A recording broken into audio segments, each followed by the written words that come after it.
Hello friends, आज के discussion में हम अपने करंट अफेयर सीरीज जो हमारे प्रीलिम्स के लिए 2026 के लिए कर रहे हैं हम उसमें कंटिन्यूस सीरीज को कंटिन्यू करते हुए हम नवंबर 2025 की जो अपने करंट अफेयर पढ़ रहे हैं उसमें ये हमारा पार्ट सेकंड वीडियो है जिसमें हम सारे टॉपिक्स को एमसीक्यू के फॉर्म में कवर करते हैं और वहीं पे हमसे रिलेटेड कोई भी इंफॉर्मेशन होती है तो एक्टिवली रिकॉल करके और जो भी प्रीलिम्स से रिलेटेड इंफॉर्मेशन होगी तो उसको हम कवर कर लेते हैं।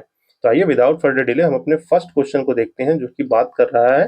First question is saying about the state of the food agriculture report 2025 जो कि अभी रिसेंटली जो है कि हमारी state of food and agriculture report release हुई है।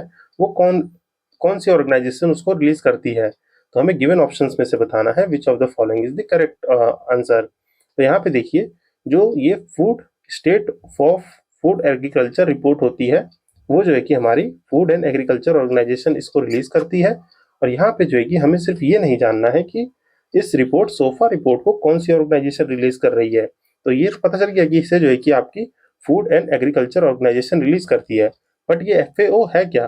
पहली चीज तो ये जो जानिए ये एफएओ है आपकी यूनाइटेड नेशन की एक स्पेशलाइज एजेंसी है। मीन जो है कि हम जानते हैं यूनाइटेड नेशन जो है उसके पास जो है कि बहुत सारी ऑर्गेनाइजेशन है। इट हैज़ वेरियस एजेंसीज जो हमारे यूनाइटेड नेशंस हैं। यहाँ पे इसके पास बहुत सारे ऑर्गेनाइजेशन है जिसमें मेनली 6 प्रिंसिपल ऑर्गन्स हैं।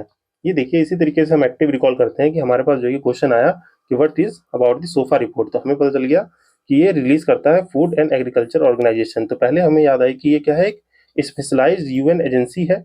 अब इस यूएन एजेंसी में जो 6 प्रिंसिपल ऑर्गन्स है वो कौन कौन से हैं? जो आपने सुना यूनाइटेड नेशन जनरल असेंबली, ठीक, पहली ऑर्गेनाइजेशन ये हो गई। दूसरी यूनाइटेड नेशन सिक्योरिटी काउंसिल जिसमें P5 नेशंस हैं। जल्दी से आप ये कमेंट सेक्शन में बताइए कौन से कंट्रीज हैं P5। देन जो है कि आपकी United Nation trusteeship council. Then जो है इसमें जो है कि आपका यूएन सेक्रेटरीट आता है।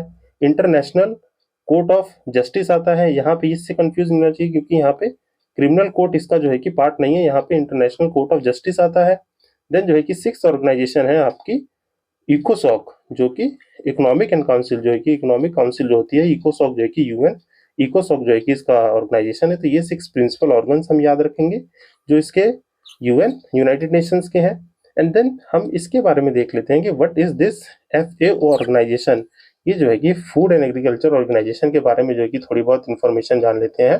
जैसा कि मैंने बताया ये क्या है, एक स्पेशलाइज्ड एजेंसी है यूनाइटेड नेशन की जो इस्टेब्लिश की गई थी, established in the 1945। ये जो है कि 1945 में फूड सिक्योरिटी को लेके और जो कि फूड से रिलेटेड जो भी चीज़ें हैं, मीन जो है कि फूड का जो है कि इसका जो है कि मेन मैंडेट क्या है, इसके मैंडेट को देखते हुए जो है कि ऑर्गेनाइजेशन का इसका सेटअप हुआ था कि ये जो है कि वर्ल्ड में न्यूट्रिशन लेवल को न्यूट्रिशन को क्या करेगी, इम्प्रूव करेगी।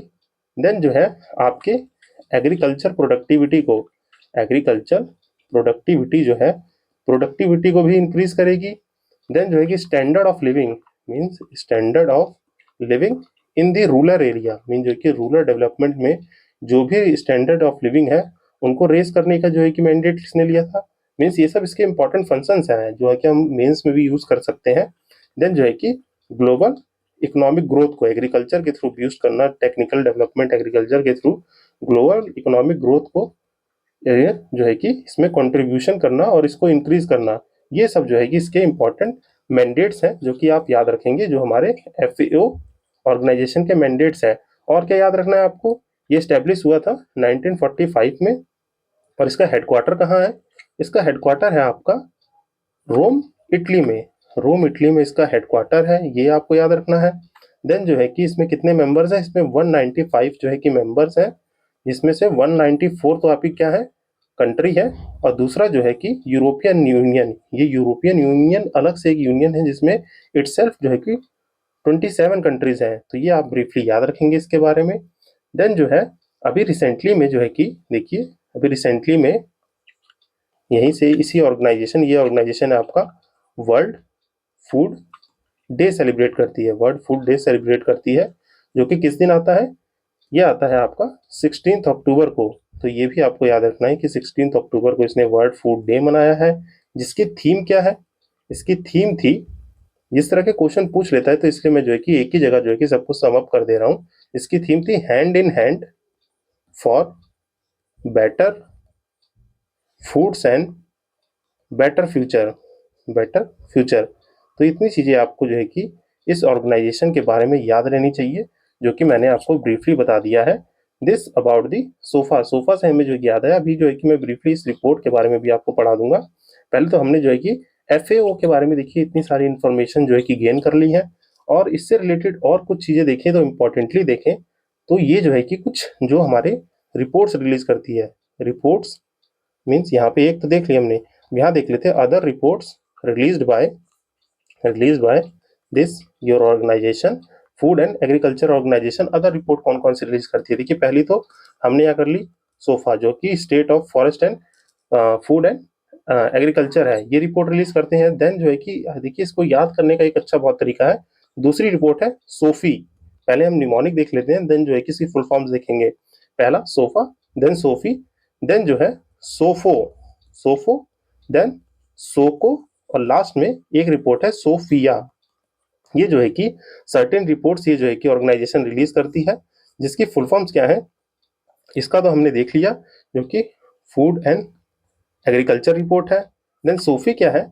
सोफी आपका state of food security and nutrition in world, ये जो है कि इसकी फुल फॉर्म है, जो कि रिलीज करती है आपकी FAO organisation. Then SOFO, SOFO की फुल फॉर्म क्या है? इसकी फुल फॉर्म है स्टेट ऑफ वर्ल्ड फॉरेस्ट, ये state of world forest report है। देन सोको, ये है स्टेट ऑफ आपका एग्री कॉमोडिटी एंड मार्केट, और agri commodity market. And then last जो है आपका सोफिया, इसकी फुल फॉर्म क्या है? इसकी फुल फॉर्म है आपका world fisheries, means state of world fisheries and aquaculture. ये जो है कि सर्टेन रिपोर्ट जो है कि हमारी कौन सी निकालती है? FAO ऑर्गेनाइजेशन जो है कि इन सर्टेन रिपोर्ट्स को निकालती है, जो कि हमने बहुत ही ब्रीफली बहुत सारे पॉइंट्स देख लिए। तो ये चीज़ें आपको एक्टिवली रिपोर्ट होनी चाहिए, जो कि हमारा देखिए 2025 का फूड एंड एग्रीकल्चर रिपोर्ट निकली थी, जो कि addressing the land degradation across the land holding scales, जिसका जो है कि एक मेन पॉइंट था। और इसमें जो है कि देखें तो अदर ऑप्शन जानते हैं कि वर्ल्ड बैंक है, तो ये जो है कि आपका ब्रेटन वुड समिट हुआ था, ब्रेटन वुड कॉन्फ्रेंस, तो वहाँ से ये ऑर्गेनाइजेशन जो है कि ब्रेटन वुड कॉन्फ्रेंस से निकल के आई थी, जिसकी दूसरी ऑर्गेनाइजेशन कौन से? इंटरनेशनल मॉनेटरी फंड है। बाकी ये international fund for agriculture development IAFT, जो कि वर्ल्ड बैंक की ऑर्गेनाइजेशन है। देन जो है कि यूनाइटेड नेशन इन्वायरमेंट प्रोग्राम, ये जो है कि UNEP जो है कि आपका ये भी एक स्पेशलाइज एजेंसी है, किसकी? यूनाइटेड नेशन की। तो ये आप चीज़ें याद रखेंगे। आइए अब इस रिपोर्ट के बारे में थोड़ा सा ब्रीफली पढ़ लेते हैं कि इस रिपोर्ट में क्या क्या चीज़ें पाई गई हैं। देखिए यहाँ पे इसका आंसर मैंने लगा रखा है, जो कि FAO है, जो कि आप ब्रीफली देख सकते हैं। देन जो है कि इस रिपोर्ट में क्या पाया गया है? According to the SOFO report in 2025, जो भी लैंड डिग्रेड हुई है वो affect the 1.7 billion peoples, mean जो है कि लैंड डिग्रेडेशन की वजह से 1.7 बिलियन पीपल्स की लाइफ जो है कि फूड सिक्योरिटी और इकोसिस्टम दोनों ही डिस्टर्ब हुआ है, जो कि इस रिपोर्ट ने मेनली हाईलाइट किया है ये चीज़। बाकी ये देख सकते हैं जो है कि ऑर्गेनाइजेशन, उसके बारे में जो है कि इम्पोर्टेंट लिखा हुआ चीज़ें जो मैंने आपको बता दिया है, जो कि आपका ये प्रोवाइड करता है एक most comprehensive analysis about the human driven land degradation, जो कि इम्पैक्ट बताता है क्रॉप यील्ड्स पे, आइडेंटिफाई करता है global vulnerability hotspot, examine where these losses और intersect with the poverty, hunger और other forms of the malnutrition. ये जो है कि मेन हमारा FAO जो है कि state of the forest report का काम है। यहाँ पे की हाइलाइट्स क्या किए हैं इसने? की हाइलाइट्स है इस रिपोर्ट के कि जो भी एग्रीकल्चर एक्सपेंशन होता है वो ड्राइव करता है primary driver of the global deforestation, means जो है कि जो भी ग्लोबल डिफॉरेस्टेशन हो रहा है उसी वजह से जो है कि यहाँ पे जो है कि इस तरह से इसको समझे, जो भी हम बता रही है ये रिपोर्ट कि एग्रीकल्चर एक्सपेंशन जो हो रहा है मोस्टली जो है कि हम किससे कर रहे हैं? ग्लोबल डिफॉरेस्टेशन की वजह से जो है कि हम कर रहे हैं, जो अकाउंट करता है 90% ऑफ द फॉरेस्ट लॉस। जो भी हमारा फॉरेस्ट जो है कि लॉस कर रहा है, मीन्स हमारे इन्वायरमेंट से जो भी फॉरेस्ट लॉस कर रहे हैं, वो ग्लोबल डिग्रेडेशन का सबसे बड़ा कारण क्या है? Agriculture expansion. मीन जो है कि लैंड की क्या हो रही है? फर्टिलिटी जो है डिक्रीज होती जा रही है। जो भी हमारी अभी फर्टाइल लैंड्स है, तो और दूसरे लैंड को जो है कि एक्सप्लोर करने के लिए हम फॉरेस्ट को डिफॉरेस्ट कर दे रहे हैं, मीन जो है कि वहाँ से पेड़ वेड़ काटे जा रहे हैं, तो जिससे एग्रीकल्चर एक्सपेंशन करने की वजह से ये सब चीज़ें हो रही है, जो कि 90% ये कि हमारा सिर्फ एग्रीकल्चर एक्सपेंशन जो है कि कंट्रीब्यूट करता है ग्लोबल डिफॉरेस्टेशन में। देन जो है कि it received the global land use and transformed land use pattern across the planet over the centuries. जो है कि इसने जो है कि लैंड यूज पैटर्न, ये हम जब एग्रीकल्चर पढ़ते हैं इकोनॉमी में, या जो है कि एग्रीकल्चर सब्जेक्ट जिनका ऑप्शनल होगा, तो वहाँ पे जो है कि लैंड यूज पैटर्न जो है कि आप लैंड को कैसे यूज कर रहे हैं, जिसमें क्रॉपिंग पैटर्न ये सब चीजें होती है, तो ये लैंड यूज पैटर्न में आता है। बाकी जो है कि आप जो है कि ब्रीफली पढ़ सकते हैं। इंडिया में देखिए, India had some of the highest yield gap due to the human induced land degradation. तो इंडिया के पास जो है कि सबसे हाईएस्ट यील्ड गैप्स है due to human induced land degradation. तो ये चीजें आप जो है कि ब्रीफली याद रखेंगे। इसी के साथ हम अपने नेक्स्ट क्वेश्चन को देखते हैं, जो कि बात करता है with the reference to the alprazolam. जो है कि ये देखिए, जो है कि मैंने प्रीवियस सेशन में भी आपको पढ़ाया था, वहां पे इसी ड्रग्स के चलते ही आपका ऑपरेशन व्हाइट क्लोड्रॉन, ये जो है कि आपका ऑपरेशन जो है कि किसने कंडक्ट किया था, इस ऑपरेशन व्हाइट क्लोड्रॉन में, जो कि हमारे directorate of the revenue intelligence ने इस ऑपरेशन को कंडक्ट किया था, जहाँ पे ये इलीगली जो है कि बनाया जा रहा था, मैन्युफैक्चर किया जा रहा था, और as a purpose of the drug trafficking, mean जो कि ड्रग के ट्रैफिकिंग हो रही थी, ड्रग्स की तरह इलीगल सेल किया जा रहा था, जो कि हमारे सोसाइटी के लिए बहुत हार्मफुल है। तो ये ऑपरेशन जो है कि व्हाइट क्लोड्रॉन चलाया गया, जो कि डीआरआई ने टैकल किया था। तो उसमें इस ड्रग्स के बारे में क्वेश्चन है, जहाँ पे सर्टेन स्टेटमेंट दी है, और हमें बताना है कि which of the following are the correct statement.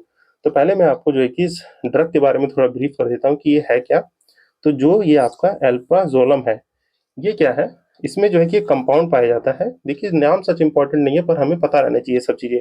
इसमें जो है कि बेंजो डाइजिफाइन, ये जीफिन, ये शायद स्पेलिंग एक बार क्रॉस चेक कर लीजिएगा, बेंजो डाइजिफिन, यहाँ ई है। बेंजोडिफिन जो है कि इसमें एक कंपाउंड पाया जाता है, जो कि यूज किया जाता है आपके एंजाइटी, डिप्रेशन जैसी चीजों में। एंजाइटी, डिप्रेशन, और जो है कि आपके माइंड को, मीन जो है कि नर्वस सिस्टम है, जो नर्वस सिस्टम, उसको काम करने के लिए, मीन जो है कि शांत करने के लिए इसका यूज किया जाता है। और ये काम कैसे करता है, जो इसमें हमारा एक जो हमारा नेचुरल, ये जो है कि हैशटैग एक्स्ट्रा इन्फॉर्म है, जो हमारा एक नेचुरल ब्रेन केमिकल होता है, नेचुरल ब्रेन केमिकल, वो जो है कि इसको जो है कि जाके इम्पैक्ट करता है, जिसका नाम होता है गामा एमिनो ब्यूट्राइक एसिड। ये जो है कि हमारे ब्रेन में जो है कि एक नेचुरल केमिकल होता है, जिसके वजह से जब ये कंपाउंड जो है कि हमारे ब्रेन को हिट करता है, बेंजोडिफाइन, तो ये हमारा जो है कि जो नेचुरल केमिकल ब्रेन से रिलीज हो रहा है, तो उसको जो है कि काम करता है, जिससे एंजाइटी और डिप्रेशन जैसी चीजों को ट्रीट किया जाता है, if regulated in the right proportion. Mean जो है कि अगर ये राइट प्रोपोर्शन में है, बट ये इलीगली मैन्युफैक्चर करके किया जा रहा है, तो ये आपका किस में आ जाएगा, ड्रग ट्रैफिकिंग में आ जाएगा। जिसके लिए देखिए कुछ नॉर्म्स होते हैं, मीन्स इसको रेगुलेट करने के लिए मैं आपको थोड़ा ब्रीफली बता दूं, थोड़ा हम नीचे आ जाते हैं। मीन्स रेगुलेशन में देखा जाए, तो जो हमारा ये एक्ट होता है, कौन सा एक्ट, एनडीपीएस एक्ट, जो कि narcotics drugs and psychometric substance act है, जो कि हमारा एक्ट ऑफ द 1985, जो अंडर जो है कि आपके कौन, नारकोटिक कंट्रोल ब्यूरो, जो कि हमारे मिनिस्ट्री ऑफ होम अफेयर के अंडर आता है, वो जो है कि एनबीटीसी जो एनडीपीएस एक्ट को रेगुलेट करते हैं, जिसमें जो है कि नारकोटिक सब्सटेंस होते हैं, जैसे आपके कोका लीफ हो गया, कैनबिस हो गया, जिसे हेम्प भी कहते हैं, और बाकी ओपियम लीव्स एटसेट्रा, ये सब जितने भी मैटर्स हैं, वो जो है कि आपके नारकोटिक ड्रग्स में आते हैं। इसी प्रोविजन में आपका आता है सेक्शन 20, जो इससे पनिशमेंट की बात करता है। इसमें जो है कि अगर आप जो है कि इलीगली ट्रैफिक कर रहे हैं, या जो है कि प्रोड्यूस कर रहे हैं, तो आप जो है कि जेल एंड फाइन बोथ में जो है कि जाते हैं, जो है कि जेल एंड फाइन जो है कि बोथ प्रोविजन है यहाँ पे। तो यहाँ पे जो है कि ये याद रखेंगे। देन इसी में जो है कि आपका जो रेगुलेशन होता है, इसमें एक है शेड्यूल एच और H1। अब ये चीज क्या है, शेड्यूल एच एंड H1? तो ये देखिए, मैंने अभी जो है कि पिछले सेशंस में अक्टूबर में पढ़ाया था, जहाँ पे हमारा एडल्ट्रेशन ऑफ दी, वहाँ पे जो है कि आपका शेड्यूल एम नॉर्म्स जो है कि टॉपिक आया था, एक शेड्यूल एम नॉर्म्स टॉपिक आया था, जो कि एडल्ट्रेशन ऑफ दी आपका टीबी की जो जितनी भी सिरप्स थी, मीन जो है कि राजस्थान और मध्य प्रदेश में बहुत जगह कफ सिरप के वजह से जो है कि बहुत चिल्ड्रंस की डेथ कॉज हो गई थी, जो एडल्ट्रेशन ऑफ द प्रोडक्ट कहता है। तो वो शेड्यूल एम नॉर्म्स है, जो शेड्यूल एम नॉर्म्स है, वो जो है कि फार्मास्यूटिकल इंडस्ट्री से रिलेट करता है, जहाँ पे ड्रग के मैन्युफैक्चरिंग ड्रग की मैन्युफैक्चरिंग और उसका जो है कि सप्लाइंग को चेक करता है। इसी तरीके से यहाँ पे जो है कि शेड्यूल एच और H1 है, जो कि डील करता है। शेड्यूल एच कैसे ड्रग से, जैसे यहाँ पे जो है कि जो ड्रग होते हैं, जो सर्टेन इन रेगुलेशन होते हैं, जिनको आप परमिट कर सकते हैं, जैसे एग्जांपल में देखें तो स्लेडिननेफिल, जो कि आपका नेचुरली जो है कि जिसे आप लेमन्स टर्म में कहें तो वाइग्रा होता है। ये जैसे ड्रग जो है कि आप फार्मास्यूटिकल इंडस्ट्री में जो है कि रेगुलेट कर सकते हैं, और अदर ड्रग्स जो होते हैं जो कि हाईली जो है कि रिकमेंडेशन पे ही और देख रेख में करने चाहिए, जैसे एंटी टीबी ड्रग्स हो गए, और अदर जो है कि जैसे ये हो गया आपका अल्फाजोरम में जो है कि आपके बेंजोडिफाइन जो हो गया, बेंजोडिफाइन, तो ऐसे जो है कि शेड्यूल H1 में आते हैं। तो ये चीज़ जो है कि आप ब्रीफली याद रखेंगे, जो कि हमें एज सच इम्पोर्टेंट जो है कि पता रहना चाहिए कि जैसे ये शेड्यूल H और H1 आ जाए या एनडीपीएस एक्ट आ जाए, तो हमें इतनी चीज़ें जो है कि रिमेंबर रहनी चाहिए जो हमारे इस टॉपिक से निकल के आती है। मीन जो है कि अल्फाजोरम जो है कि एक जो है कि इसमें कंपाउंड होता है जो बेंजोडाइजिफिन होता है, जिससे हमारा नर्वस सिस्टम काम होता है, एंजाइटी और डिप्रेशन में यूज होता है ये। पर ये राइट प्रोपोर्शन में जो है कि रेगुलेट की जाएगी तभी जो है कि इसका होता है यूज, जो कि हमारे नेचुरल ब्रेन केमिकल को जो है कि काम करता है। और इसका रेगुलेशन जो है कि एनडीपीएस एक्ट, नेशनल जो कि narcotic drug and psychometric substance act 1985 देखता है, जो कि हमारे एनसीबी के अंडर आती है, और जिसमें जो है कि सेक्शन 20 रिलेट करता है आपके पनिशमेंट से, जो कि जेल फाइन बोथ है। और यहाँ पे जो है कि आपको याद रखना है शेड्यूल H और H1, जो कि हमारे सर्टेन काइंड ऑफ ड्रग्स मैंने जो एग्जांपल में बताया, जिनसे जो है कि इनके रेगुलेशन को चेक किया जाता है। और शेड्यूल M नॉर्म्स जो थी पिछली बार जो है कि पिछले सेशन में पढ़ाया मैंने, जो कि हमारे कफ सिरप जो है कि रेगुलेशन और मैन्युफैक्चरिंग ऑफ एनी मेडिसिन और ड्रग के लिए होते हैं। तो now coming back to this question, यहाँ पे जो है कि क्वेश्चन हमारा क्या कह रहा है, जो भी हमारा ये साइकोट्रोपिक सब्सटेंस है वो रेगुलेट होता है क्या, narcotic drug and psychometric substance act 1985। तो यस, ये यहाँ पे जो है कि करेक्ट स्टेटमेंट है, इसीलिए ये पूरी कहानी मैंने आपको बताई। देन जो है कि सेकंड स्टेटमेंट कह रहा है कि ये लिस्टेड है India prescription only schedules like H और H1।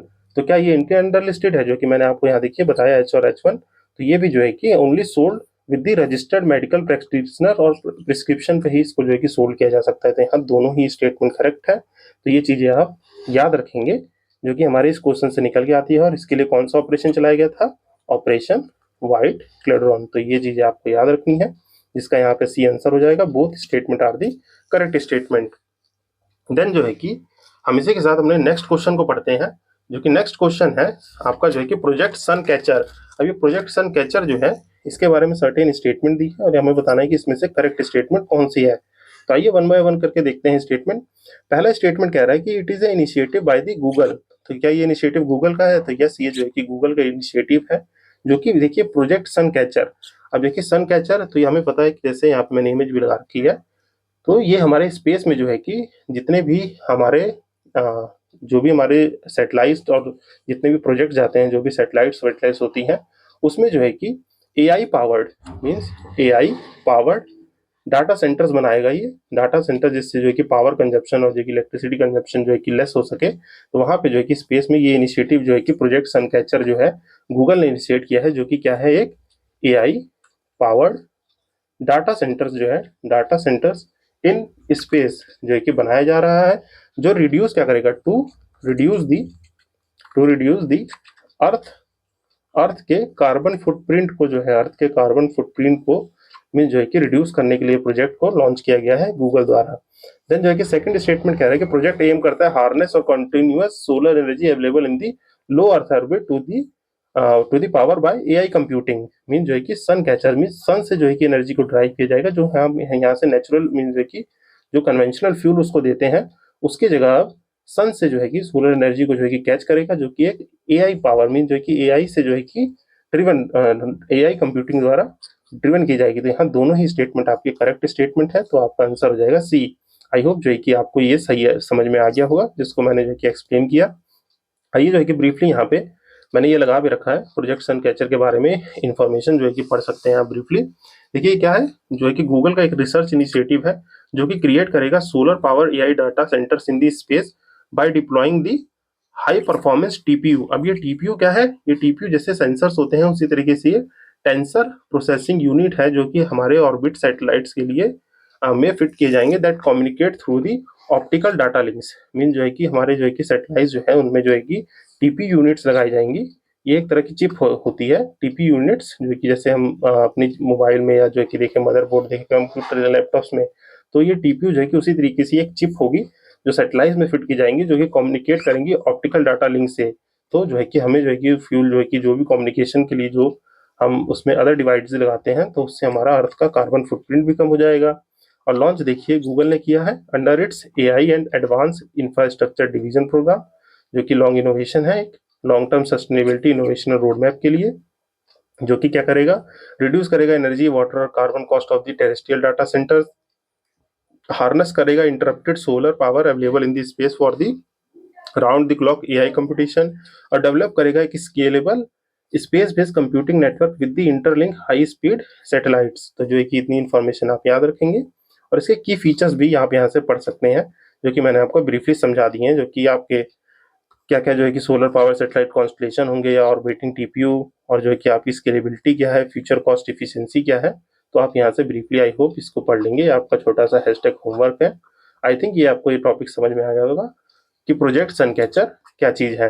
देन जो है कि हम अपने नेक्स्ट टॉपिक पे मूव करते हैं, जो कि है इमिशन गैस रिपोर्ट। अभी recently emission gas report release की गई है बाय विच ऑर्गेनाइजेशन। देखिए इसका आंसर तो आई होप कि आप सभी को पता होगा। आप इसको पॉज करके एक बार जो है कमेंट सेक्शन में बताइए कि फोर्थ का ABCD में से क्या आंसर होगा। तो ये जो है कि आई होप आप जरूर इसको जो है कि कमेंट करेंगे। देन जो है कि आइए मैं इसका आंसर बताता हूँ। जो है कि इमिशन गैस रिपोर्ट कौन रिलीज करता है, हमारा UNEP, जो है कि यूनाइटेड नेशन प्रोग्राम इसको जो है कि रिलीज करता है। और इस रिपोर्ट के बारे में अगर हम कुछ ब्रीफली पढ़ें, तो जो इमिशन गैस रिपोर्ट है, देखिए यहाँ पे क्या है, इमिशन गैप रिपोर्ट, यहाँ गैस मैंने बोल दिया सॉरी, इमिशन गैप रिपोर्ट है। मीन जो है कि इमिशंस में जितने गैपिंग आ रही है, मीन जो कोई भी इमिशन जो कि हमारे ग्लोबल वार्मिंग में जो इम्पैक्ट कर रही है, हमारी ग्लोबल वार्मिंग को इंक्रीज कर रही है, उनसे रिलेटेड ये रिपोर्ट होती है। जो इसके बारे में हम कुछ जो है कि पढ़ते हैं क्या है इस रिपोर्ट में। देखिए अभी जो है कि रिसेंट असेसमेंट ने फाइंड किया है क्या, कि ग्लोबल क्लाइमेट जो है have resulted in the only marginal progress toward the limited global warming. Mean जो है कि हमने जो है कि इस रिपोर्ट के अंदर ये पाया कि जो हमने टारगेट्स लिए थे वो बहुत ही मार्जिनल प्रोग्रेस हमने अचीव की है अपने ग्लोबल वार्मिंग को लिमिट करने के लिए। जो कि हमारे देखिए जो हमारा ये पेरिस एग्रीमेंट था, हमारा पेरिस एग्रीमेंट, जिसमें हमने की टारगेट किया था जो 2 डिग्री से है, हम 1.5 डिग्री तक जो है कि 1.5 डिग्री सेल्सियस तक जो है कि अटेन करेंगे, पर वो इतना हो नहीं पाया है। तो यही इस रिपोर्ट में बताया गया है कि जो ये रिपोर्ट है, एक एनुअल रिपोर्ट पब्लिश करता है हमारा UNEP, जो कि United Nation environment programme organisation, इसको रिलीज करता है। यहाँ पे देखिए पाया गया है इस सीरीज में जो भी हमारी लिमिटिंग ग्लोबल वार्मिंग थी, वो जो है कि 2 डिग्री सेंटीग्रेड, यहाँ पे स्पेस है 2 डिग्री एंड ये एंड लिखा है, जो कि परस्यू करना था 1.5 डिग्री के लाइन में, जो कि हमारा पेरिस एग्रीमेंट में हुआ था। तो ये हम अचीव नहीं कर पाए हैं। देन जो है कि हर साल निकाला जाता है, जो कि हमारे UNCC, जो है कि United nation climate change conference होती है, कॉन्फ्रेंस ऑफ पार्टी, उसके लिए उसके अंडर जो है कि इसको रिलीज किया जाता है, जो कि को प्रोड्यूस बाय द UNEP, जो है कि हमारे कोपेनहेगन क्लाइमेट सेंटर जो होता है, इसका जो है कि क्लाइमेट सेंटर कहाँ पे है, कोपेनहेगन डेनमार्क में है ये। तो ये चीज याद रखिएगा, बाकी की हाइलाइट्स यहाँ से आप एक बार पढ़ सकते हैं। ग्लोबल इमिशन जो है कि 2.3 जो था इन 2024 था, रीचिंग टू दी दिस। ये जो है कि फैक्ट देखिए याद करने के लिए नहीं है, बस ये जो पढ़ने के लिए होता है कि हम जो है कि टारगेट्स को अचीव करने में कितना लैग कर रहे हैं। तो इसलिए जो है कि इसको एक बार ब्रीफली आप पॉज करके पढ़ लीजिएगा। देन जो है कि अदर देखें तो यहाँ पे एक चीज तो देख ली UNEP में, ये जो है कि रिलीज होती है रिपोर्ट। तो इस साल की अदर रिपोर्ट्स देख लेते हैं हम, जो UNEP जो है कि और अदर रिपोर्ट्स क्या रिलीज करता है। तो मैं ब्रीफली अगर बताऊं, पहली तो आपकी ये गैप रिपोर्ट हो गई, दूसरी आपकी ये एडेप्टेशन गैप रिपोर्ट, मीन जो कि कितना हमने एडेप्ट किया है, ये भी जो है कि रिसेंटली जो कि रिलीज की गई है, 2025 में रिलीज की है, रिसेंटली नहीं। ये सब रिपोर्ट्स इन दी 2025 जो कि रिलीज की है UNEP ने। तो एडेप्शन गैप रिपोर्ट, बाकी जो है कि आपका global cooling watch, global cooling watch report. Then जो है आपका एक और रिपोर्ट है state of finance of forest, state of finance of forest भी यही ऑर्गेनाइजेशन निकालती है। तो ये चीज़ें आप ब्रीफली याद रखेंगे। और अदर भी रिपोर्ट है, जैसे आपका अदर जो है कि इसके इनिशिएटिव्स और रिपोर्ट्स हैं, ग्लोबल इन्वायरमेंट आउटलुक हो गया, कि जो है कि ब्रीफली आप याद कर सकते हैं। और याद करें तो यहाँ पे आपका ग्लोबल बायोडाइवर्सिटी आउटलुक भी होता है, ग्लोबल बायोडाइवर्सिटी आउटलुक।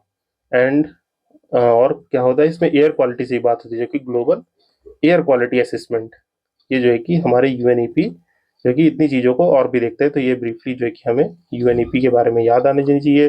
और डब्ल्यूएचओ तो हमारा जो है कि वर्ल्ड हेल्थ ऑर्गेनाइजेशन है, जो कि हेल्थ से रिलेटेड, पेंडेमिक रिलेटेड इंफॉर्मेशन देता है। इंटरनेशनल एनर्जी एजेंसी है, जो है कि हमारे जो है कि वर्ल्ड के ग्लोबल इंटरनेशनल एनर्जीज के बारे में, कॉपरेशन कोलैबोरेशन के बारे में बात करती है। देन दिस ऑर्गेनाइजेशन आपका inter governmental panel on the climate change, ये जो है कि किसने स्टेब्लिश किया था, ये स्टेब्लिश हुआ था इन दी 1988। 1988 में इसको हमारे यूएनईपी और वर्ल्ड मेट्रोलॉजिकल डिपार्टमेंट, वर्ल्ड जो डब्ल्यूएमओ है, वर्ल्ड मेट्रोलॉजिकल ऑर्गेनाइजेशन, इन दोनों ने कोलैब करके ये जो है कि 1988 में ऑर्गेनाइजेशन एक अपना वॉचिंग ऑर्गेनाइजेशन बनाया गया था, जो inter governmental panel on the climate change था। तो यहाँ से हमने इतनी चीजें जो है कि ब्रीफली देख ली। तो आई होप ये चीज आपको समझ में आई होगी। ये रिपोर्ट आप एक बार पॉज करके जो है कि पढ़ लीजिएगा। देन जो है कि हम नेक्स्ट क्वेश्चन देखते हैं अपना, जो कि बात कर रहा है हमारा BIMSTEC India marine network research network के बारे में, जो कि बिम रन जो है कि इसकी शॉर्ट फॉर्म है। यहाँ पे जो है कि देखिए इंडिया मरीन रिसर्च नेटवर्क जो है मीन जो है कि हम बिम्स्टेक कंट्री क्या है, बे ऑफ बंगाल इनिशिएटिव मीन जो है कि बे ऑफ बंगाल में जो भी रिसर्च इनिशिएटिव है, जो है कि हमारे सिक्योरिटी वो है, सिक्योरिटी रीजन मीन जो है कि अगर ब्रीफली बनाए तो ये इंडिया हो गया हमारा प्यारा भारत, यहाँ श्रीलंका हो गया, ये बांग्लादेश, और यहाँ पे ये आपका म्यांमार थाईलैंड वाला जो रीजन है। और यहाँ पे इंडियन ओशियन में इस रीजन को क्या कहा जाता है, इसको कहा जाता है बे ऑफ बंगाल। और इधर गुजरात के साइड पे अगर देखिए तो इसको क्या कहा जाता है, इंडियन ओशियन में अरेबियन सी कहा जाता है। तो ये जो है कि बिम्स्टेक में जो है कि अभी BIMSTEC Indian marine research network में यहाँ पे सर्टेन स्टेटमेंट दी है, और हमें बताना है कि कौन सी जो है कि इसमें से करेक्ट है स्टेटमेंट। तो पहला जो है कि स्टेटमेंट कह रहा है कि it is launch by the ministry of the education. तो जो है कि ये क्या मिनिस्ट्री ऑफ एजुकेशन ने इसको रिलीज किया है, तो नहीं, इसको मिनिस्ट्री ऑफ एजुकेशन ने रिलीज नहीं किया है। इसको किसने रिलीज किया है, ये आपका ministry of the external affair, जो कि हमारे जो कि मिनिस्ट्री ऑफ एक्सटर्नल अफेयर है, उसने जो है कि इस इनिशिएटिव को लॉन्च किया है।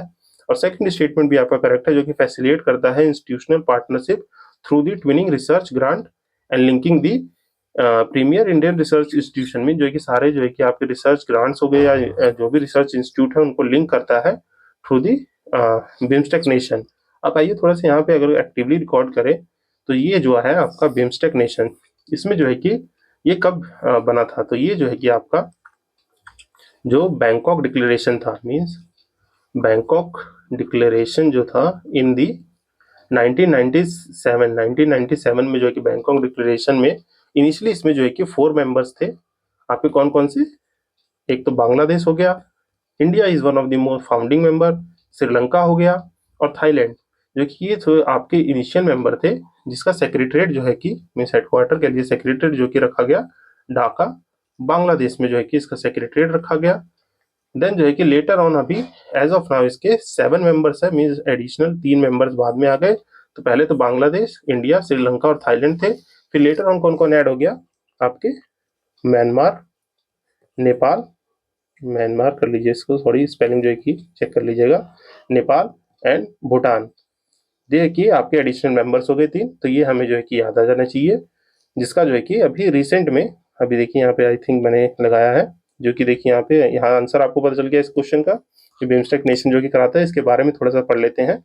जो कि BIMSTEC Indian marine research conference है, जो कि अभी रिसेंटली कहाँ होस्ट हुआ है, रिसेंटली ये जो है कि कोची में होस्ट किया गया है, जो कि इसका first BIMSTEC Indian marine research network का कॉन्फ्रेंस जो है कि to boost the blue economic cooperation को, जो हमारा जो ब्लू इकोनॉमी है, मीन जो कि ओशियन से रिलेटेड जो कि इकोनॉमी जनरेट करेंगे उसे ब्लू इकोनॉमी कहते हैं, उसका ये फर्स्ट कॉन्फ्रेंस था बिम्स्टेक का, जो कि एक बाइनियल रीजनल प्लेटफॉर्म है for facilitating the collaboration among the researcher in the Bay of Bengal region, जो बे ऑफ बंगाल रीजन में इनिशिएट करेंगे। इसको जो है कि first announce by the prime minister during the Colombo BIMSTEC जो है कि समिट, जो कि 2022 में जो है कि समिट हुई थी कोलंबो में बिम्स्टेक की, वहां पे इसको फर्स्ट टाइम जो है कि अनाउंस किया गया था। देन लॉन्च किया गया इसको 2024 में by the ministry of the external affairs. तो ये आप याद रखेंगे, इसके की फीचर्स आप यहाँ से एक बार पढ़ सकते हैं, जैसे कि हमारा जो महासागर इनिशिएटिव है, महासागर इनिशिएटिव जो कि हमारे ओशियन इकोनॉमी और इन सबको बूस्ट करने के लिए चीजें हैं, तो इससे एक कोलैब करता है, और की फीचर आप इसको ब्रीफली एक बार पॉज करके पढ़ लेंगे तो ये आपको चीजें समझ में आ जाएंगी। देन जो है कि हम अपने नेक्स्ट टॉपिक पे मूव करते हैं, जो कि है हमारे कैग के बारे में, जो कि कंट्रोलर ऑडिटर जनरल, जो कि रिसेंटली न्यूज में थे, इन पे जो है कि सर्टेन स्टेटमेंट्स है, और हमें बताना है कि which of the following statement are the correct statement. तो पहले स्टेटमेंट कह रहा है कि जो कैग है, CAG मीन्स जो कि कंट्रोलर ऑडिट जनरल, जो कि हमारे हेड ऑफ द क्या होते हैं, he is the head of the हमारे Indian audit and account general, mean जो कि इंडियन अकाउंट डिपार्टमेंट जो होता है, Indian audit and account department, उसके जो कि हेड होते हैं। तो ये चीजें आपको याद रखनी है। तो इसमें जो कि कैग जो कि हमारे हेड होते हैं, जो IAAS सर्विस होती है, Indian account and audit service जो है या डिपार्टमेंट कह लीजिए, उसके हेड होते हैं ये।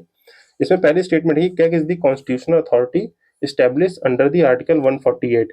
तो जैसा कि हम जानते हैं कि हमारे कॉन्स्टिट्यूशन में ये जो आर्टिकल है, हमारे कॉन्स्टिट्यूशन के पार्ट 5 जो कि हमारा यूनियन से डील करता है, जिसमें कि टोटल आर्टिकल कितने हैं, 52 से 151 में, और इसमें जो लास्ट पार्ट है जो कि हमारे कैग से डील करता है, पर्टिकुलरली इन दी आर्टिकल 148 से 151 में। तो यस, जो है कि ये पहली स्टेटमेंट आपकी करेक्ट स्टेटमेंट है, जो कि constitutional authority means constitutional body है अंडर द आर्टिकल 148। तो ये पहली स्टेटमेंट करेक्ट हो जाएगी। देन जो है कि सेकंड स्टेटमेंट कह रहा है कि he is appointed by the president and can remove in the same manner as the Supreme Court जज। भी आपका स्टेटमेंट करेक्ट है। ये जो है कि अपॉइंटेड होते हैं आपके प्रेसिडेंट के द्वारा, जो है कि ये अपॉइंटेड होते हैं और उन्हीं से जो है कि उन्हीं के वही जो है प्रेसिडेंट इनको रिमूव कर सकते हैं। देन जो है कि तीसरा स्टेटमेंट कह रहा है कि कैग की सैलरी और service condition are decided by the president. तो ये जो है कि गलत होगा। ये जो है कि कौन डिसाइड करता है, ये आपका पार्लियामेंट डिसाइड करता है। तो ये स्टेटमेंट आपका गलत हो जाएगा। यहाँ दो स्टेटमेंट जो है कि करेक्ट है, 1 और 2। आइए इसके साथ साथ हम जो है कि बाकी अदर आर्टिकल्स भी जो है कि ब्रीफली रिकॉल कर लेते हैं, जो कि हमारे आर्टिकल 148 है, जो कि हमारे कैग के बारे में बात करता है। कैग के बारे में जो कि अपॉइंट करेंगे प्रेसिडेंट, जो कि अंडर हिज वारंट सील, जो है कि ये याद रखेंगे आप, under his warrant and seal, वो भी रिमूव भी यही कर सकते हैं। इसका सैलरी और अलाउंस जो है, सैलरी एंड अलाउंस, वो डिटरमाइन कौन करेगा, वो डिटरमाइन बाय द पार्लियामेंट होगी। तो ये आपको याद रखना है। He is not eligible for the reappointment, mean जो है कि नॉट रीअपॉइंटमेंट होता है, ये आपको याद रखना है कि फर्दर जो है कि कहीं भी, चाहे स्टेट हो चाहे सेंट्रल गवर्नमेंट हो, मीन जो है कि स्टेट और सेंट्रल गवर्नमेंट में ये एलिजिबल नहीं है, मीन जो है कि not eligible for the reappointment. और जो है कि इनकी टर्म ऑफ सर्विस देखी जाए तो मीन जो है कि ये 6 ईयर्स के लिए और till the age of 65 years के लिए जो है कि अपॉइंट किए जाते हैं। तो ये आपको याद रखना है ब्रीफली। ये सब जो है कि हम आर्टिकल 148 से कैग के बारे में करें तो इतनी चीज हमारे माइंड में रहनी चाहिए। देन अदर आर्टिकल्स जो है, जैसे आर्टिकल 149, ये जो है कि क्या बात करता है, ये आपके duties and powers by the, जो है कि कैग की जो भी ड्यूटीज और पावर जो है कि डिटरमाइन करेगा पार्लियामेंट, वो जो है कि इस आर्टिकल में मेंशन है। देन 150 जो है कि बात करता है, ये जो है कि फॉर्म्स ऑफ अकाउंट, जितने भी फॉर्म्स ऑफ अकाउंट है, मीन जो है कि आपके यूनियन के और स्टेट के जितने भी अकाउंट है, वो इनको मैनेज करने की पावर जो है कि आर्टिकल 150 देता है। एंड 151 आर्टिकल कहता है जो भी रिपोर्ट्स ऑफ द कैग होंगी, रिपोर्ट्स ऑफ कैग, ये जो है कि सबमिट करेंगे प्रेसिडेंट को। और ये प्रेसिडेंट जी मीन जो है कि कैग जो है कि डायरेक्टली रिपोर्ट पार्लियामेंट को नहीं देते हैं, मीन जो है कि पार्लियामेंट को नहीं देंगे, पहले ये देंगे प्रेसिडेंट जी को। प्रेसिडेंट जो है कि ये सारी रिपोर्ट जो है कि पार्लियामेंट में ले डाउन करते हैं। तो ये चीजें हमको याद रहनी चाहिए जब हम कैग के बारे में जाने। तो आई होप जो है कि ये समझ में आया होगा, जिसका आंसर मैंने बता दिया कि पहला सेकंड जो है कि करेक्ट और थर्ड जो है कि इनकरेक्ट है, जो कि सैलरी और सर्विस जो है कि पार्लियामेंट डिटरमाइन करती है, ना कि president. Then moving to our next question, जो कि नेक्स्ट क्वेश्चन क्या बात कर रहा है, नेक्स्ट क्वेश्चन कह रहा है कि LGM 30G मिनटमैन थर्ड, जो कि recently news in seen in news है, क्या is an intercontinental plastic missile developed by which country. Mean जो है कि ये हमारा LGM 30G मिनटमैन थर्ड एक इंटरकॉन्टिनेंटल प्लास्टिक मिसाइल है, जो कि रिसेंटली न्यूज में देखा गया है। ये किस कंट्री का है। तो देखिए अभी जो है कि बहुत ही ज्यादा मैंने बताया कि जब से ये अमेरिका ने न्यूक्लियर टेस्टिंग को जो है कि अपना रिज्यूम करने की बात की है, और रशिया ने जो है कि अपने थोड़े जो है कि डिफेंस टेक्नोलॉजी को शोकेस किया है, तो अमेरिका भी बहुत ज़्यादा एक्टिव हो गया है इन सब चीज़ों को बनाने में। तो ये जो है कि आपका LGM 30G, ये एक अमेरिका की एक इंटरकॉन्टिनेंटल प्लास्टिक मिसाइल है। इंटरकॉन्टिनेंटल जो ICBM, इसका मतलब क्या होता है, जो इंटरकॉन्टिनेंटल प्लास्टिक मिसाइल है वो जो है कि ग्रेटर रेंज मीन 10,000 से आपके 20,000 तक है, मीन्स पूरे कॉन्टिनेंट को मीन्स एक एंड से पूरे दूसरे एंड तक को जो है कि आराम से कवर कर सकती हैं। तो ये जो है कि इंटर कॉन्टिनेंटल ब्लास्टिक मिसाइल होती है, जो कि इसका आंसर क्या है, USA है, जो कि आप यहाँ से ब्रीफली देख सकते हैं, मैंने एक्सप्लेनेशन में लगा रखा है, जो कि ये एक यूएस मेड जो है कि इंटरकॉन्टिनेंटल बैलिस्टिक मिसाइल है। और मिसाइल्स के बारे में पढ़ना हो तो इससे प्रीवियस सेशन में मैंने जो है कि मिसाइल्स का पूरा क्लासिफिकेशन अच्छे से समझा रखा है। जैसे देखिए जो बैलिस्टिक और क्रूज मिसाइल होती है, मिसाइल देखिए मेजरली 3 तरीके से डिवाइड होती हैं, on the basis of his speed, on basis of trajectory, mean जो है कि ट्रेजेक्टरी के बेसिस पे, और टारगेट के बेसिस पे। टारगेट के बेसिस पे आपका क्या क्या होता है, जैसे सरफेस टू एयर मिसाइल हो गई, सरफेस टू सरफेस हो गई, ठीक, और बाकी एयर टू सरफेस हो गई, बाकी जो है कि अदर जो है कि मैनपैड्स हो गए, जो हमारे सोल्डर लॉन्चर्स होते हैं, ये जो है कि हमारे टारगेट बेसिस पे आते हैं। सरफेस टू एयर मिसाइल जैसे अग्नि, पृथ्वी, ये सब जो है कि हमारे surface to air, surface to surface missile है। स्पीड के बेसिस पे देखें तो यहाँ पे आपका सब सोनिक में जो है कि लेस देन 1 मैक होता है। सोनिक हो गया वो आपका 1 से सोनिक मिसाइल्स हो गई जो कि 1 मैक से 5 मैक की स्पीड में होता है। फिर देन हाइपरसोनिक होता है जो कि ग्रेटर देन 5 मैक की स्पीड पे चलता है। तो ये सब स्पीड पे हो गया। इसको मैं ब्रीफली जो है कि एक बार रिकॉल करा रहा हूँ। आप अगर फॉलो कर रहे हैं करंट अफेयर सीरीज को तो वहाँ मैंने बहुत अच्छे से जो है कि इसकी क्लासिफिकेशन को समझाया है, जो कि हमारा ये डिफेंस वाला वीडियो है, एक जो डिफेंस करंट अफेयर का, तो वहाँ से और अच्छे से देख सकते हैं आप। देन जो है कि आपके ट्रेजेक्टरी बेसिस पे होते हैं क्या, ब्लास्टिक मिसाइल, ब्लास्टिक और क्रूज मिसाइल।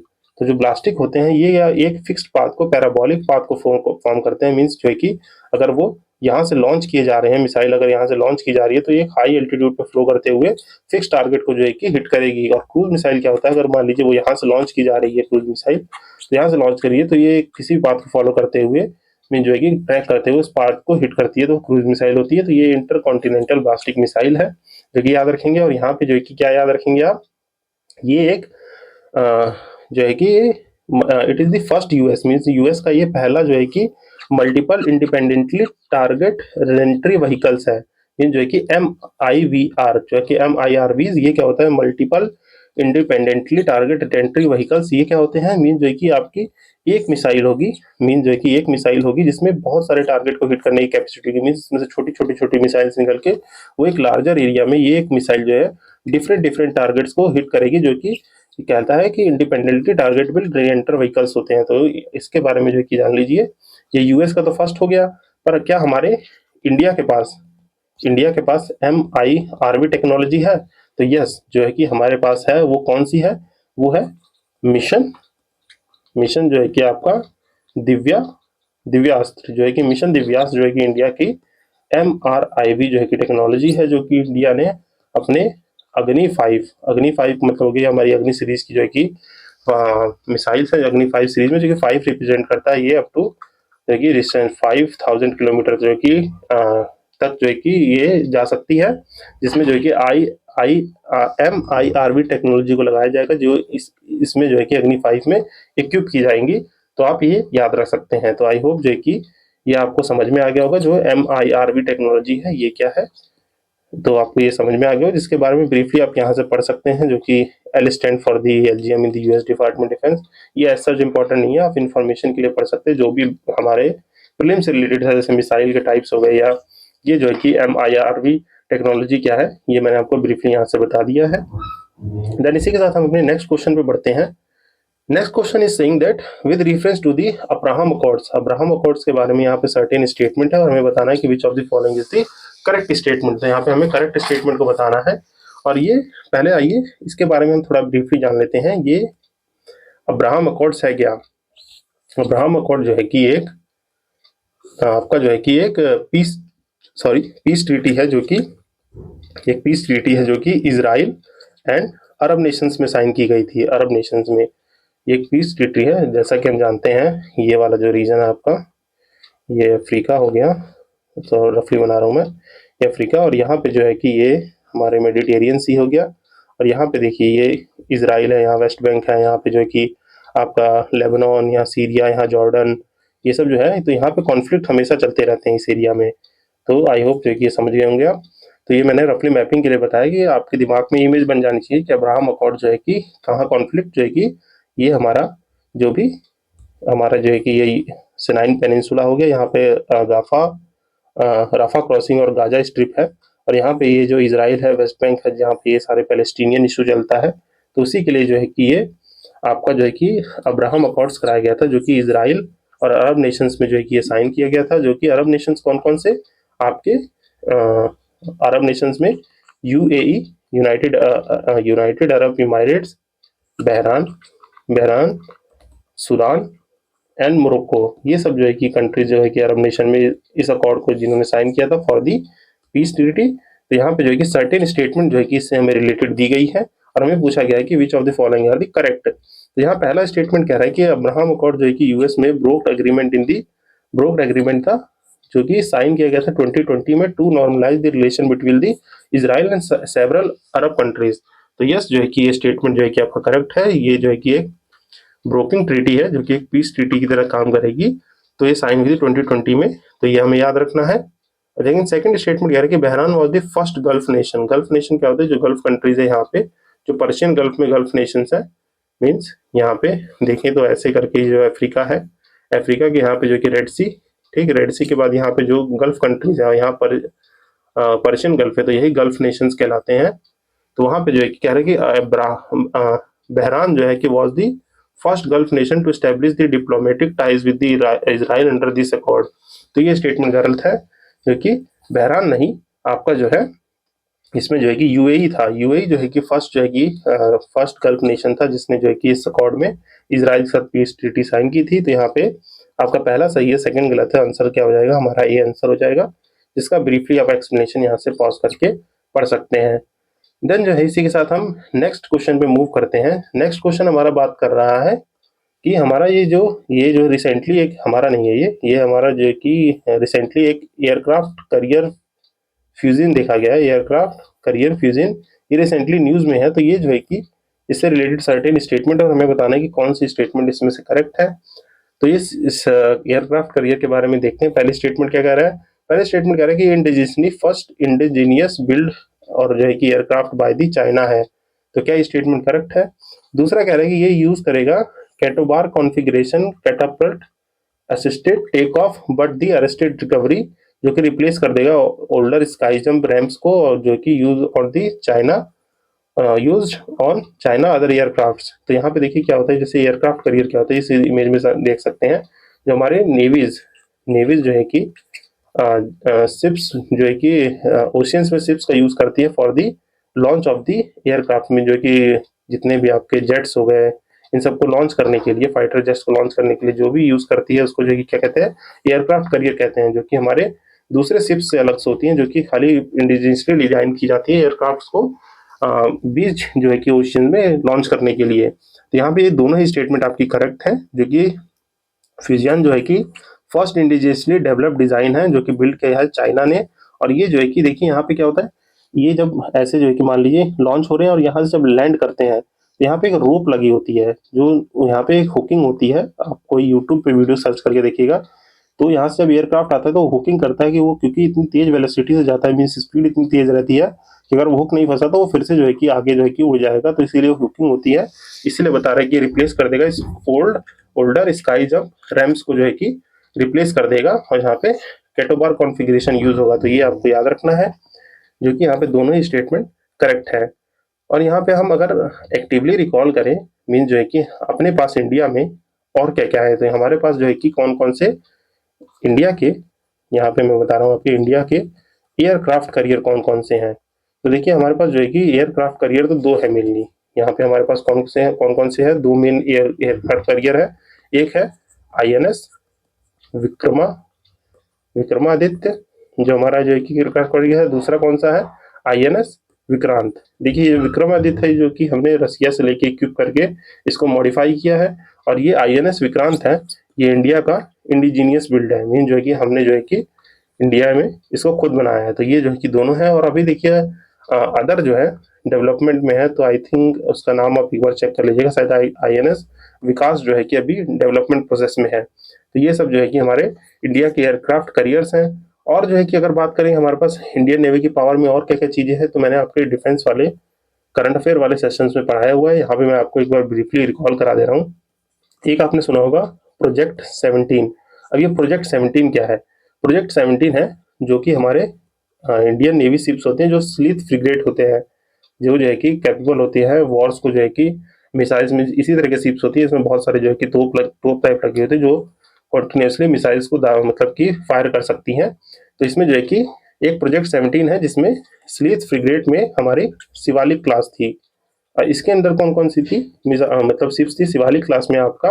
एक थी INS, यहाँ पे INS जोड़ लीजिएगा सब में, INS Shivalik, INS Satpura, spelling Satpura, then जो है कि INS सह्याद्री, ये जो है कि हमारे प्रोजेक्ट 17 में शिवालिक क्लास में थी। देन जो है कि एक प्रोजेक्ट बनाया गया 17A, जो कि हमारा स्लीथ फ्रिगेट में थोड़ी नई टेक्नोलॉजीज आई। तो उसमें जो है कि ये देखिए सारे माउंटेन्स के नेम पे होते थे। इसमें टोटल 7 शिप्स थी। इसमें कौन कौन सी थी आपकी, नीलगिरी, हिमगिरी। ये देखिए 2-3 बार आप इसको देखेंगे तो आपको भी ये रट जाएंगी चीजें। तो पहली कौन सी थी, नीलगिरी, दूसरी हिमगिरी, तीसरी उदयगिरी, दूनागिरी, ये जो कि 4 हो गई आपकी। बाकी आपकी तारा, विंध्या और चौथा महेंद्रगिरी, जो है कि ये सब जो है महेंद्रगिरी, ये सब जो है कि प्रोजेक्ट 17A के अंडर आती हैं।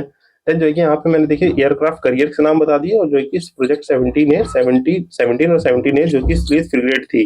और बाकी जो है कि देखिए आपकी जो गाइडेड जो है कि गाइडेड मिसाइल डिस्ट्रॉयर होते हैं, गाइडेड मिसाइल डिस्ट्रॉयर्स। तो इसमें कौन कौन से हमारे पास INS है, तो इसमें जो है कि आपके पास INS जो कि ये प्रोजेक्ट है आपका, आई थिंक प्रोजेक्ट है ये, प्रोजेक्ट 15B है। तो ये प्रोजेक्ट आपका 15B है, जो गाइडेड मिसाइल डिस्ट्रॉयर में आपके हमारे पास कौन कौन से हैं, INS आपका विशाखापट्टनम, ये है एक मुर्मुगो है, और तीसरा INS इम्फाल। ये 3 जो है कि हमारे कौन से हैं, गाइडेड मिसाइल डिस्ट्रॉयर है। और जो है कि एक है आपका प्रोजेक्ट 75, जो ये हमारे रिलेट करता है सबमरीन से। प्रोजेक्ट 75 जो है कि किससे रिलेट करता है, सबमरीन से रिलेट करता है। इसमें कौन कौन सी है, इसमें देखिए कावलरी क्लास की पहली जो है कि INS कालवरी, कंधेरी, कारंग, वेला, वागीर, और रिसेंटली जो है कि अभी वाक्सीर। ये जो है कि हमारे क्या है, प्रोजेक्ट 75 में है। तो ये जो है कि आप ब्रीफली याद रखेंगे, जो कि प्रोजेक्ट 75 में सबमरीन कौन से, कावलरी, कांधेरी, आपके करंग, वेला, वागीर और वाक्सीर। तो यहाँ देखिए एक ही क्वेश्चन से मैंने इंडिया की जितनी नेवल शिप्स थी आपको ब्रीफली जो है कि रिवाइज करा दी हैं कि कौन कौन सी। यहाँ पे हमारे पास एयरक्राफ्ट करियर, प्रोजेक्ट 70 जो कि हमारे स्लीथ फ्रिगेट है, प्रोजेक्ट 15B जिसमें हमारी गाइडेड मिसाइल डिस्ट्रॉयर है, और प्रोजेक्ट 75 जिसमें हमारी सबमरीन्स है। तो आई होप ये आप 1-2 बार देख के याद कर लेंगे, इससे अगर कोई क्वेश्चन आ रहा है तो हम इजिली टैकल कर सके। देन जो है कि इसका एक्सप्लेनेशन तो आप यहाँ से पढ़ लेंगे।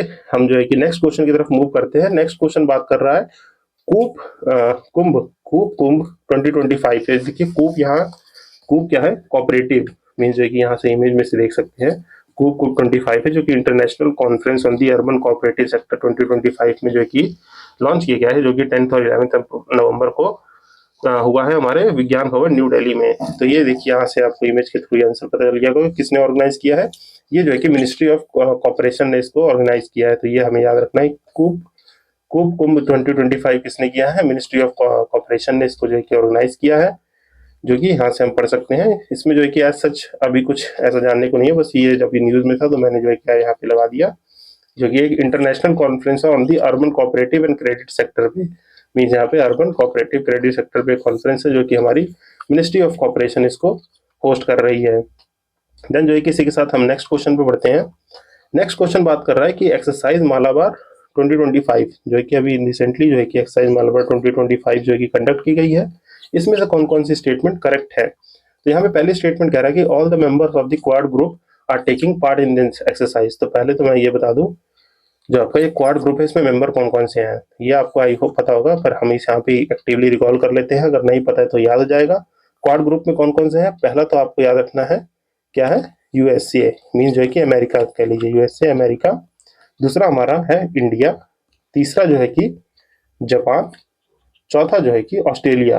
अब देखिए इसको जो है कि थोड़ा विजुअलाइज करके याद करेंगे तो जल्दी याद हो जाएगा। ये क्वाड नाम है, तो क्वाड जानते हैं, क्वाड्रिलेटरल जो है कि ऐसे फॉर्म होता है।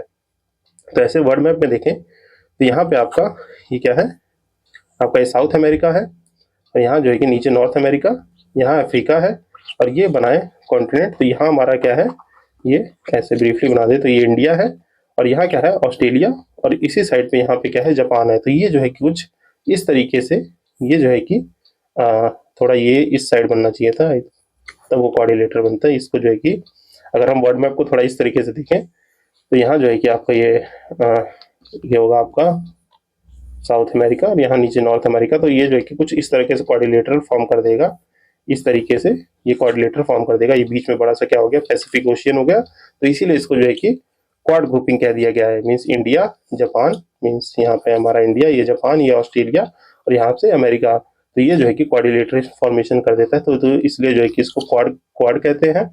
तो आई होप ये समझ में आ गया होगा आपको। तो ये जो इंडियन मालाबार एक्सरसाइज है, ये जो हमारी इंडियन मालाबार एक्सरसाइज है, उसमें जो है कि कह रहा है कि सारे मेंबर जो है कि क्वाड ग्रुप के पार्टिसिपेट किए। तो यस, ये करेक्ट स्टेटमेंट है।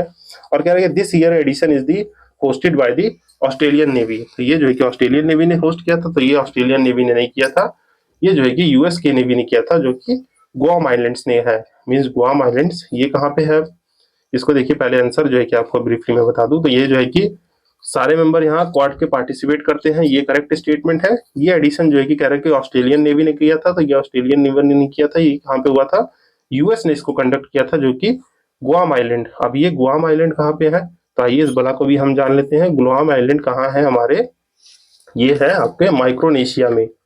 अब ये माइक्रोनेशिया क्या है, जो हम जानते हैं पैसिफिक ओशियन में, पैसिफिक ओशियन में जो आपका ओशियाना रीजन है, मीन जो है कि ओशियाना रीजन, ओशियाना रीजन में ये माइक्रोनेशिया आता है। अगर मैं इसको भी ब्रीफली बना के समझाऊं तो ये आपका इंडिया है, यहाँ से जो है कि ब्रीफली बनाए तो ये आपका म्यांमार वनमार, ये जो है कि चाइना वाइना। यहाँ पे देखिए ये इंडोनेशियन बेल्ट है, ठीक। यहाँ पे क्या है, यहाँ पे ब्रीफली बनाए तो ये आपका ऑस्ट्रेलिया है, यहाँ न्यूजीलैंड है, ठीक।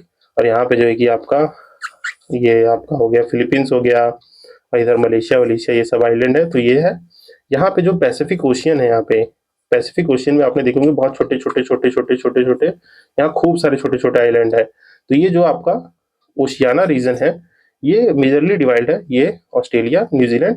तो ये कैसे कैसे डिवाइडेड है, ये जो आपका ऊपर वाला रीजन है ये कहलाता है आपका माइक्रोनेशिया। ये जो बीच वाला रीजन है ये आपका कहलाता है मेलानेशिया।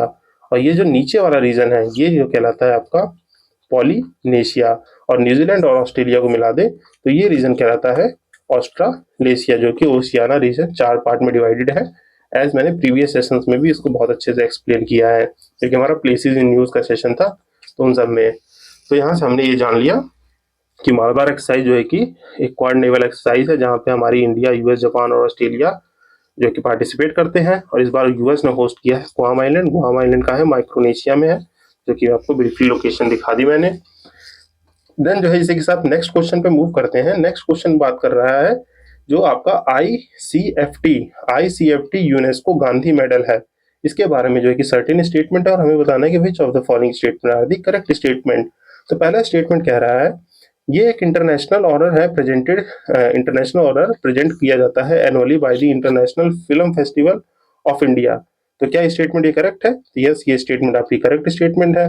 और दूसरा कह रहा है कि it is given to the films that best reflect the Gandhi vision of harmony, intercultural dialogue और non violent resolution of the conflict. तो ये भी हमारी करेक्ट स्टेटमेंट है कि गांधी जी की यही जो है कि सबसे बड़ी आइडियोलॉजी थी कि हम नॉन वायलेंस को फॉलो करेंगे, कि अहिंसा को फॉलो करना है। तो ये जो है कि दोनों ही करेक्ट है। एंड थर्ड कह रहा है कि it is instituted in the year 2015, जो कि completion of the 100th anniversary of the Gandhi home coming from the South Africa to India. तो ये गलत है, इनकी बर्थ एनिवर्सरी को सेलिब्रेट और कॉमेमोरेट करने के लिए मनाया जाता है। तो ये जो है कि गलत है और ये दोनों आपका करेक्ट स्टेटमेंट है। इसका एक्सप्लेनेशन आप ब्रीफली ऐसे यहाँ से पढ़ सकते हैं।